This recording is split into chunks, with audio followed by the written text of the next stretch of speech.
instruktur ahli dari industri yang memang mereka ini sudah berpengalaman di bidangnya. Kemudian yang ketiga, pelatihan intensif. Nah, teman-teman yang mengikuti Bangkit tidak hanya mendapatkan pelatihan terkait dengan teknologi saja, tetapi juga teman-teman mendapatkan materi terkait soft skill dan juga bahasa Inggris, yang mana kedua hal ini juga nanti akan sangat dibutuhkan ketika teman-teman nanti ingin berkarir di dunia IT. Kemudian yang keempat itu adalah konversi SKS sampai dengan 20 SKS. Karena program Bangkit ini terafiliasi dengan MSIB di bagian studi independen bersertifikat, jadi teman-teman yang mengikuti Bangkit, teman-teman bisa untuk melakukan konversi SKS sampai dengan 20 SKS. Kemudian yang kelima yaitu kesempatan kerja untuk lulusan. Nah, teman-teman yang mengikuti Bangkit ini, ketika teman-teman sudah lulus dari program Bangkit, nantinya teman-teman akan diberikan, teman-teman itu berkesempatan gitu ya untuk bekerja di perusahaan mitra Bangkit. Saat ini perusahaan mitra dari Bangkit itu sudah banyak, yang mana jika mereka ini membuka lowongan pekerjaan, nanti lowongan pekerjaan ini akan diberikan ke teman-teman yang sudah lulus dari program Bangkit. Jadi teman-teman yang udah lulus dari Bangkit, teman-teman bisa mendaftar pekerjaan ketika perusahaan ini sudah membuka lowongan. Kemudian dana inkubasi. Nah, tadi dari metode belajar yang sudah dijelaskan itu terdapat capstone project. Jadi nanti untuk dana inkubasi ini akan diberikan kepada teman-teman yang tim project akhirnya itu masuk ke dalam base capstone project. Kalau nanti tim teman-teman itu masuk ke dalam base capstone project, teman-teman akan bisa mendapatkan dana inkubasi ini. Jadi teman-teman berkesempatan untuk membangun startup impian teman-teman dari capstone project tersebut, yang nantinya teman-teman akan dibimbing langsung dari para ahli industri untuk teman-teman membangun untuk juga mengembangkan proyek akhir teman-teman tersebut. Tuh. Nah, ini merupakan visualisasi pembelajaran di program Bangkit. Yang pertama itu ada Instructor-Led Training atau ILT. Nanti teman-teman akan belajar secara sinkronus dengan instruktur, yang mana mereka ini berasal dari industri. Kemudian ada mentoring session juga. Nanti ini mentoring session ini akan teman-teman dapatkan ketika nanti teman-teman di capstone project. Kemudian juga ada guest speaker session. Ini langsung speakernya dari industri juga. Bisa teman-teman lihat dan Bapak Ibu lihat bahwasanya dari yang ada di frame ini mereka berasal dari Google, dari Tokopedia, yang langsung memberikan pembelajarannya ke teman-teman mahasiswa. Yang mana 80% dari semua kontributor di Bangkit tahun 2023, mereka ini memang berasal dari para ahli industri yang mereka ini sudah expert, yang sudah sangat berpengalaman di bidangnya gitu ya. Kemudian ini ada sesi mingguan bersama mentor. Tadi sudah saya sebutkan juga bahwa saya nanti teman-teman setiap minggunya itu akan bertemu dengan mentor, yang mana teman-teman bisa berkonsultasi terkait dengan pembelajaran, terkait juga dengan kendala-kendala mungkin yang teman-teman hadapi ketika belajar di program Bangkit. Nah, itu bisa teman-teman konsultasikan dengan para mentor. Nah, ini merupakan logo-logo dari tim inkubasi yang sudah berhasil didanai, yang mereka ini berasal dari Bangkit tahun 2023 batch pertama. Terdapat 20 tim yang sudah didanai oleh Google dan juga Dikti. Next-nya adalah cerita peserta dan alumni Bangkit. Nah, ini ada cuplikan video, mungkin kita lihat terlebih dahulu videonya.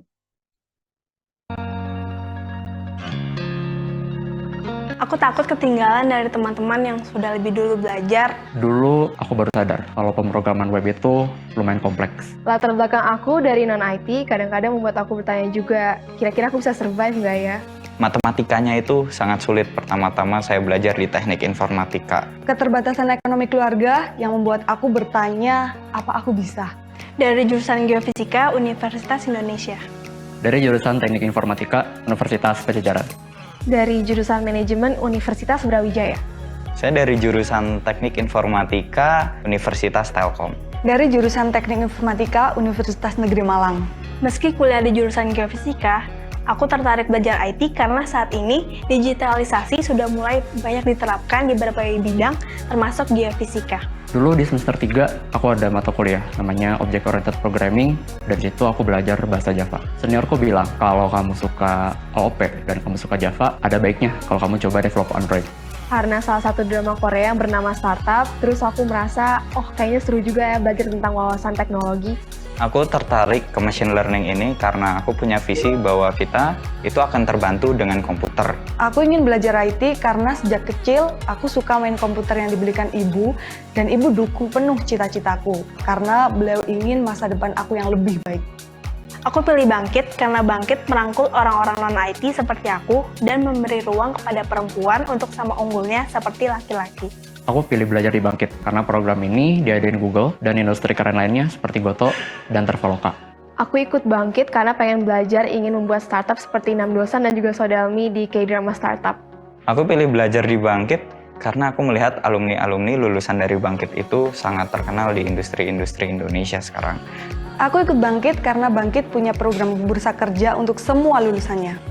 Di Bangkit, aku mendapat pengalaman untuk membuat sebuah aplikasi bernama Dress On Me, di mana Dress On Me ini merupakan sebuah aplikasi untuk mencoba pakaian secara digital. Aku dapat ilmu pengetahuan Android yang komprehensif. Selain itu ada kelas bahasa Inggris dan juga soft skills yang sangat membantu dalam aku berkembang di dunia profesional. Setelah Bangkit, aku dapat banyak, mulai dari timku masuk top 50 Capstone Project, kemudian juga aku lulus dengan peringkat distinction. Aku mendapatkan banyak kenalan baru, mulai dari teman-temanku hingga sampai expert-expert yang di industri saat ini. Setelah ikut Bangkit, aku dapat ilmu Android yang bermanfaat dan juga pekerjaan full-time dari Bangkit Career Fair.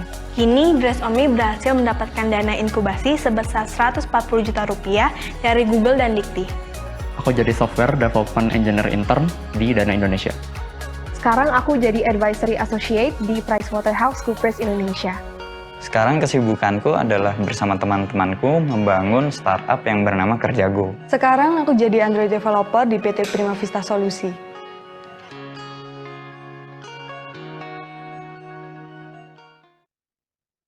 Nah, itu merupakan cerita singkat dari teman-teman alumni yang sudah merasakan manfaat-manfaat dari program Bangkit.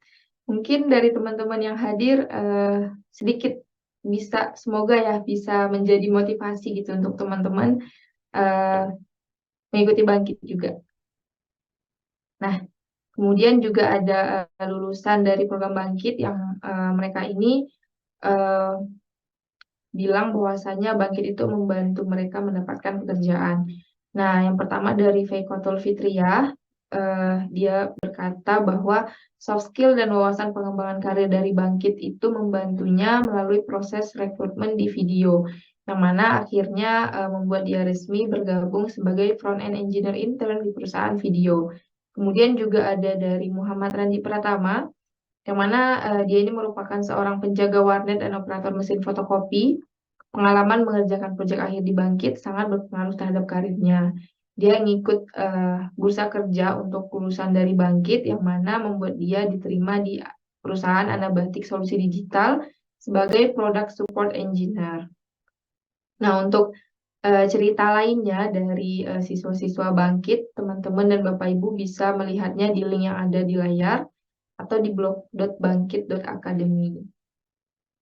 Nah, selain itu, teman-teman dan Bapak Ibu juga bisa menemukan ribuan cerita menarik dari program Bangkit di media sosial, baik itu di TikTok, di Instagram, di LinkedIn, dan juga Twitter. Itu bisa dilihat dari hashtag #Live@Bangkit, cerita dari para peserta, Kemudian juga bisa dicek dari hashtag Life After Bangkit untuk cerita dari para alumni. Jadi teman-teman bisa melihat cerita-cerita lainnya gitu ya dari program Bangkit di media sosial teman-teman.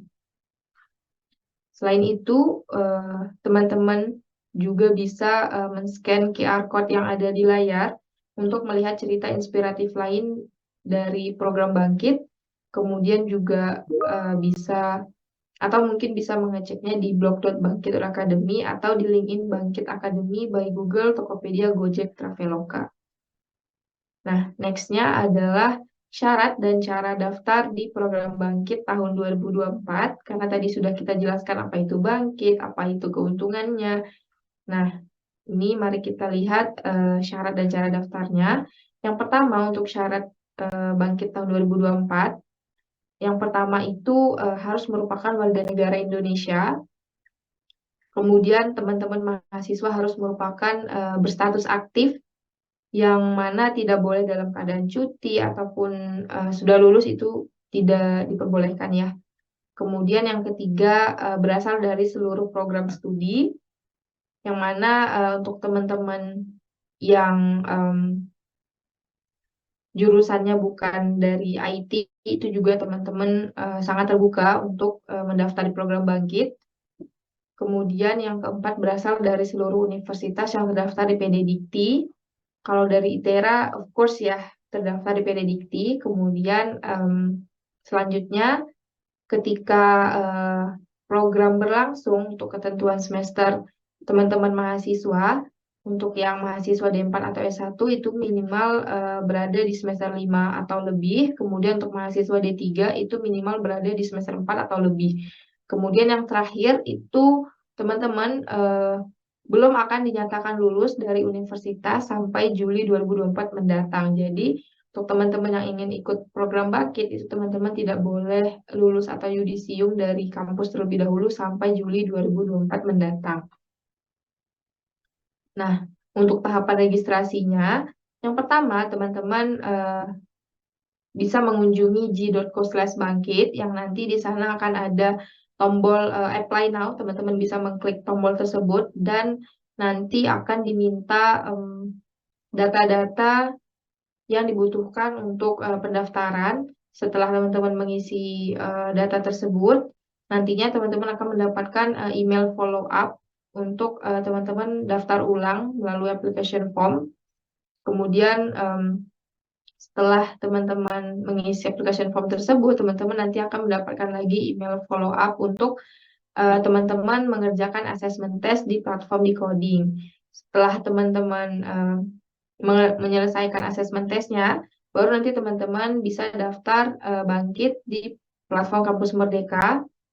Kemudian setelah mendaftar di Kampus Merdeka, baru nanti teman-teman hanya perlu menunggu pengumuman penerimaan dari program Bangkit. Nah, untuk detailnya teman-teman bisa melihat juga di link g.co/bangkit terkait tahapan registrasi ini. Nah, selain itu bisa juga men-scan QR code yang ada di layar untuk langsung menuju ke halaman g.co/bangkit. Nah, mungkin itu aja pemaparan dari saya terkait program Bangkit.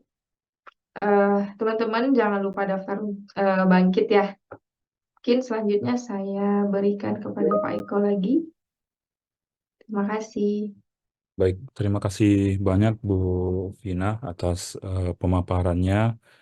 Jadi mulai dari apa namanya video terkait dengan kesuksesan alumni Bangkit gitu ya, yang luar biasa sekali ya Bu Vina. Jadi dari keterbatasan-keterbatasan yang ada, kemudian dengan ketekunan mengikuti program Bangkit, jadi apa namanya soft skill didapatkan, kemudian kompetensi-kompetensi yang diberikan oleh Bangkit ini membuat teman-teman alumni ini bisa lebih baik gitu ya, meningkat kompetensinya sehingga mudah terserap di dunia kerja seperti itu.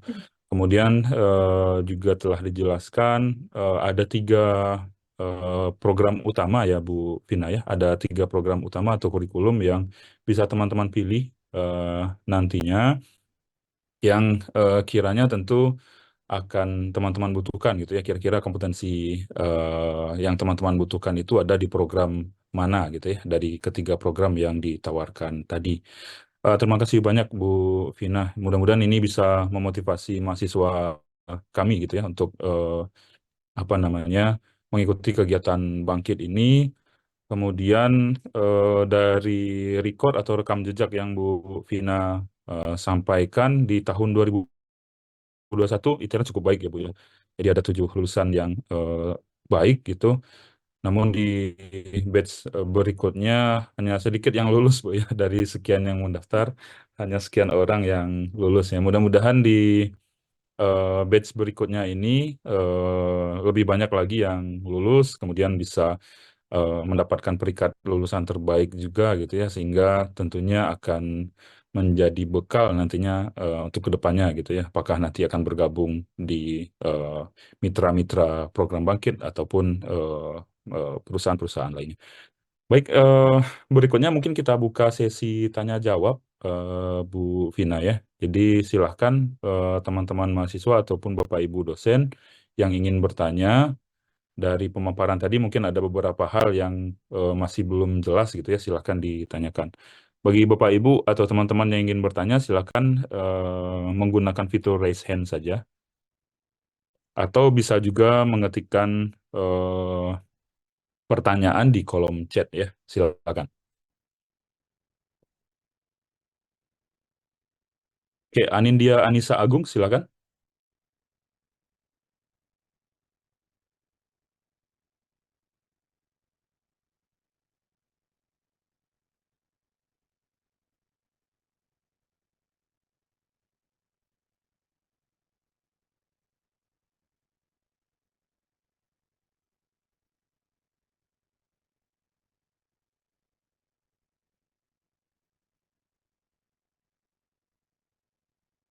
Baik, terima kasih. Mungkin bisa langsung dijawab, Bu Vina. Oke, baik. Terima kasih Andia atas pertanyaannya. Nah, untuk pelaksanaan program Bangkit sendiri ini akan dilaksanakan secara full online karena kan untuk kuota yang dibuka itu sebanyak 9.000 ya. Jadi kalau untuk kita adakan secara offline mungkin agak susah ya untuk sebanyak itu gitu. Jadi kita melaksanakannya secara full online gitu. Mungkin gitu. Baik, terima kasih. Baik, terima kasih. Berikutnya silakan. Jika ada yang ingin ditanyakan. Oke, ini ada pertanyaan dari Randy Prayoga. Izin bertanya, saya Randy Prayoga, NIM sekian. Izin bertanya Pak, untuk sistem yang sekarang kan surat rekomendasi dan SPTJM dihapuskan ya Pak. Dan pihak kampus memberikan surat rekomendasi ke kampus Merdeka langsung seperti informasi yang diberikan. Tapi bagaimana ya Pak, ini punya saya status rekomendasi ditolak dengan keterangan seperti permohonan partisipasi di program Merdeka ditolak oleh program studi dengan alasan Anda tidak sesuai. Baik, jadi mungkin ini saya jawab langsung saja Bu Vina ya, karena terkait dengan rekomendasi. Mungkin hampir sama juga dengan program Bangkit ya Bu Vina ya, karena walaupun tadi ada beberapa hal yang harus dilakukan dulu sebelum mendaftar ke platform gitu ya, di link yang Bu Vina bagikan tadi. Kemudian memang rekomendasi itu diberikan bertahap ya, dan kalau dulu menggunakan surat rekomendasi dari prodi ke fakultas, kemudian fakultas ke WR akademik. Nah, sekarang langsung by system. Nah, memang pemberian rekomendasi itu diberikan oleh prodi gitu ya. Jadi prodi memang tentunya memiliki pertimbangan-pertimbangan terkait dengan profil lulusan, capaian pembelajaran lulusan dan lain sebagainya gitu ya. Sehingga bisa saja teman-teman atas pertimbangan-pertimbangan tersebut, kemudian rekam jejak akademik ya, prestasi akademik teman-teman di prodi, sehingga prodi tidak memberikan rekomendasi kepada teman-teman. Itu bisa saja gitu ya. Jadi itu adalah kebijakan prodi. Jadi yang memberikan rekomendasi awal itu adalah prodi ya. Jadi kalau memang prodi tidak memberikan rekomendasi, itu tidak akan diberikan rekomendasi oleh WR akademik di akun perguruan tinggi seperti itu. Mungkin itu Randy Prayoga gitu ya. Jadi mungkin memang dari kegiatan yang diikuti, kemudian dari pandangan Bapak Ibu dosen dan prodi di sana tidak sesuai dengan profil lulusan nantinya gitu ya. Nah, seperti itu. Baik, silakan jika ada yang ingin bertanya kembali ke Bu Vina terkait dengan program Bangkit, kemudian ya mungkin ada hal-hal yang masih belum jelas gitu ya. Mohon maaf Pak, apakah boleh bertanya lagi Pak? Ya, silakan. Kalau dari prodinya itu bisa diperbaiki, apakah dari sistem kampus merdekanya juga bisa diperbaiki juga ya Pak? Oh iya, semua tergantung dari pemberian rekomendasi prodi. Baik Pak, berarti masih ada kesempatan ya Pak ya? Ya, Baik Pak, terima kasih banyak Pak. ya sama-sama. Oke, silakan jika ada pertanyaan kembali terkait dengan program Bangkit yang disampaikan oleh Bu Vina tadi. Ya, teman-teman tidak perlu malu ya untuk bertanya. Ya, silakan saja.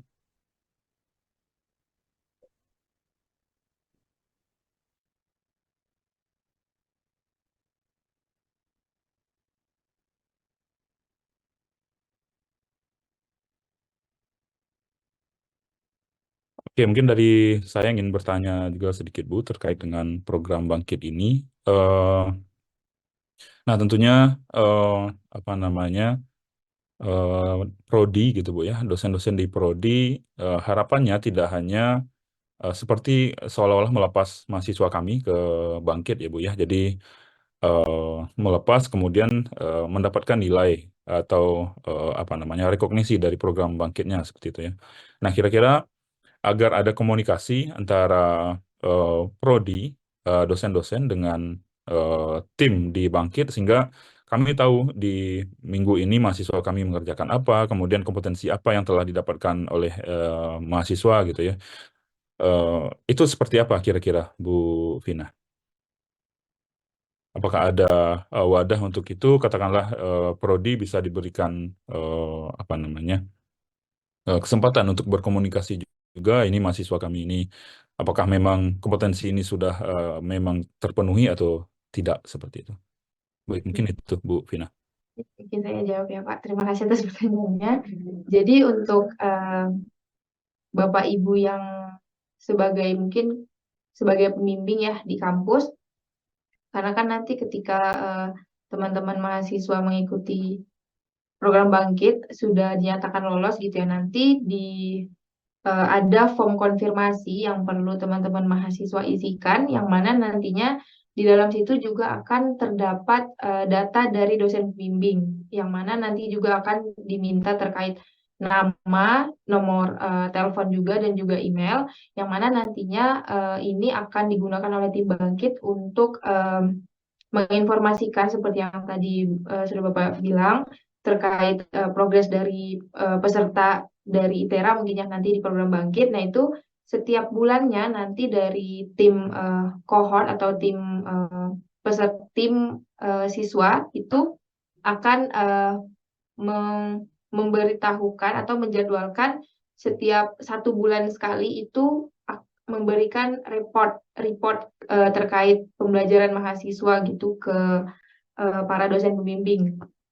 Jadinya dari situ nanti akan diberikan laporan gitu ya, laporan terkait progres peserta sudah sampai mana, atau mungkin ada yang apa ya, yang mungkin pesertanya tidak mengerjakan mungkin ya terkait pembelajarannya, itu juga nanti akan diinformasikan ke dosen pembimbingnya. Juga nanti untuk dosen pembimbing itu akan ada nanti dashboard progres dari peserta. Jadi nanti dosen pembimbing bisa melihat progres peserta itu sudah sampai mana gitu dari dashboard tersebut gitu. Mungkin gitu, Pak.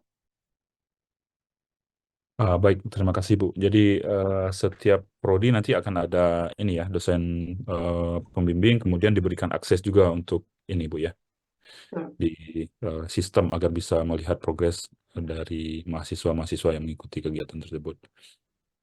Kemudian pertanyaan berikutnya, Bu. Jadi ada beberapa prodi yang melakukan diseminasi MBKM. Jadi maksudnya adalah setelah mahasiswa yang kami kirim ini melakukan kegiatan MBKM, baik itu bangkit, pertukaran pelajar, riset di lembaga penelitian, dan lain sebagainya, nah, itu dilaksanakan diseminasi MBKM. Jadi diminta membuat laporan dan lain sebagainya, kemudian mempresentasikan. Tujuannya adalah melihat ketercapaian kompetensi yang misalkan program bangkit tadi, Bu, ya. Program bangkit tadi ada 3 program di sana, kemudian ada kompetensi-kompetensi yang ada di list tadi, gitu ya, untuk mengetahui apakah memang betul kompetensi-kompetensi itu bisa sudah terpenuhi capaiannya, seperti itu. Jadi ada diseminasi. Nah, terkait dengan kegiatan ini, apakah memungkinkan kiranya, misalkan prodi atau kami mengundang tim dari bangkitnya untuk turut serta di dalam kegiatan diseminasi MBKM ini yang dilaksanakan oleh prodi ataupun fakultas, gitu, Bu. Jadi tentunya mahasiswa mempresentasikan dan lain sebagainya, kemudian entah itu mentor atau apa gitu ya, tim dari bangkit ini yang turut hadir gitu di dalam kegiatan diseminasi yang dilaksanakan. Apakah itu memungkinkan atau tidak, Bu Vina? Terkait hal tersebut memungkinkan, Pak, selama tim bangkit memang diinformasikan gitu terkait jadwalnya dan juga terkait detail dari pelaksanaan diseminasi tersebut, itu bisa, Pak.